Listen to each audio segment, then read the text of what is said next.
Okay guys, so now we're gonna show you how to connect a domain name to your site. And you don't necessarily need a domain name. It's not 100% necessary. Like you see here, official Star Wars gear was the name of my site, but it's also gonna say .my Shopify, so people are going to know you're drop shipping. I recommend getting a domain name. You don't need one, and I say need very, very slightly. I really recommend one because it adds authenticity to your store, and it adds that level of trust that really will help you make more sales and conversions. So how you're going to do this is you're going to go to online store down here, and you are going to go to domains.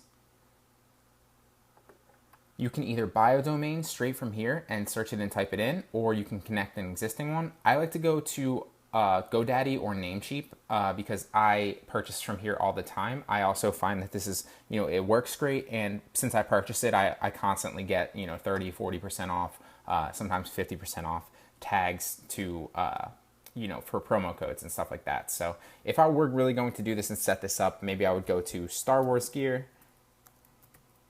Let's try Star Wars Gear. I bet you that's taken. That has to be taken. That'd be wild if it wasn't. StarWarsGear.com. Wow, that's not taken? Are you kidding me? That's wild. Someone should jump on this and buy this domain and use this model. So maybe if you're one of the first people in this course, that's something you should go.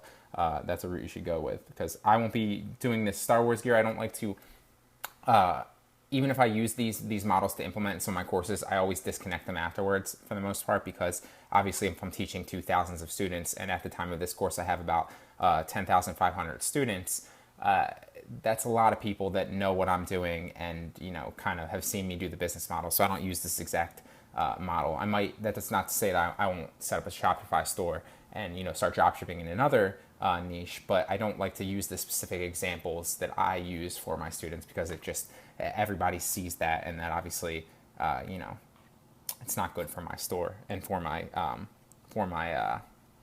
what's the word I'm looking for here? My competition. There we go. So you can buy it from Namecheap. You can buy it from GoDaddy. You can literally buy it on Shopify if you want. I like to buy it from GoDaddy. If I were doing this, I would certainly buy StarWarsGear.com. That's, first of all, $11.99 for that. It's more expensive than I usually pay. Sometimes I pay like $7.99, $8.99, $9.99. But $12 for StarWarsGear.com is unreal. That, I bet you, will be worth a lot of money one day. So that's the route I would go. And then literally once you buy your domain, you're going to come down here and connect it to the existing domain, or connect an existing domain and type it in and go next and go through this route.